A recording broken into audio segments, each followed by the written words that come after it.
اول دا خبره یاد کړه چې د قربانۍ لپاره انسان کې څه شرایط هغه لازم پکار دي چې په دې شرایطو باندې برابر دا کس په قرباني کوي هغه انسان چې عاقل کار کوي، مجنون نه، لیونی نه. دویم شرط پکې دا دی چې بالغ وي، نه بالغ بني.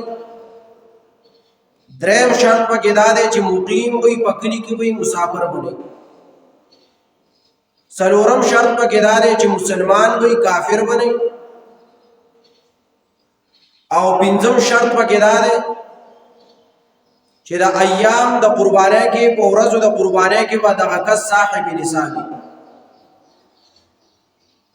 دا که زنانه او که نارینه خو چې په دې شرایطو باندې برابر قرباني په واجبه د قرباني وکړي. د مقیم نه مراد هغه کس دی چې هغه یا په وطن اصلي یا وطن نقلي کې هغه 15 ورځې تېرې کړي، چې د 15 ورځو نه کم وخت هغه نه تېر کړی په وطن نقلي کې.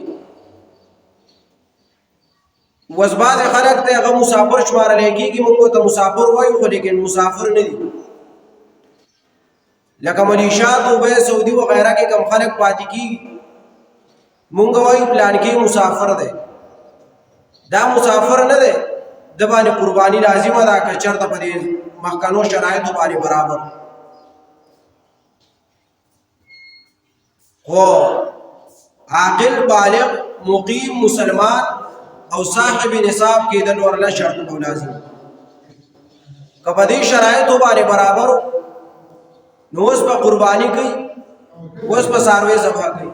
که چېرته دغه مال دا د ده سره و او که چېرته ده ورته ضرورت و او که نه و چې د ده سره مال و د هغې نه زیات وي نو دې به اوس څه کوي؟ قرباني به کوي. مال څه مال دی؟ یا خو ونیمې تولې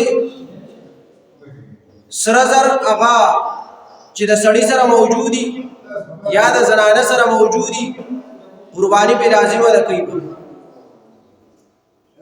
یا ورسره 52 تولې چاندي ده، 52 نیمې تولې چاندي ده، ورسره سپین زر دي، ورسره قرباني پې واجبه ده، قرباني به کوي. یا که چېرته سره زر ورسره نشته، ونیمې تولې او سپین زر ورسره هم 52 تولې نشته، لیکن د 52 تولو چاندی قیمت ورسره دی یا د هغې مناسب مال ورسره دی، نو دغه مال باندې اوس قرباني لازمه ده، قرباني به کوي. ها که دغه مال ضرورت نه سوا چې دا که نغدي وي، که سونه وه، که چاندي وه، یا نور څه مال و مال تجارت و، که نارینه ده او که زنانه دي، اوس قرباني به کوي، قرباني پې لازمه ده. یا که چېرته د چا سره چاندي هم نشته، سونه هم نشته، مال تجارت ورسره هم نشته، لیکن نغدي روپۍ دي ورسره، نو چې نغدي روپۍ څومره دي نو په ده باندې قرباني واجبه ده.